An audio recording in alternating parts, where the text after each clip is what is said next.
حقق 68 فوز و19 تعادل و15 هزيمة في خلال 102 مباراة مع بازل السويسري.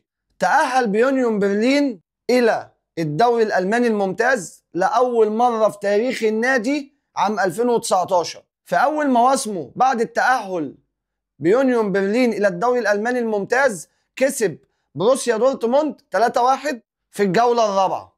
في 2020 حقق الفوز على بروسيا دورتموند 2-1 ذهابا، وحقق التعادل 1-1 ذهابا وإيابا أمام بايرن ميونخ.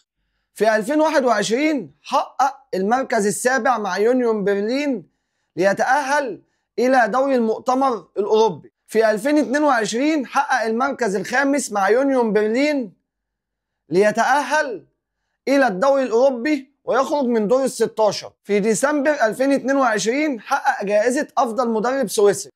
في 2023 حقق المركز الرابع مع يونيون برلين ليحقق المشاركة الأولى في دوري أبطال أوروبا. في 2023 حقق جائزة مدرب الموسم في الدوري الألماني. طبعا دي مش هتبقى أول تجربة لينا مع المدرسة السويسرية، لأن احنا درب عندنا أكتر من حد واحنا كنا بنحب لعبهم، سواء فايلر اللي ما كملش معانا، سواء كولر اللي جه في سنتين أو سنتين و3 شهور خد 11 بطولة.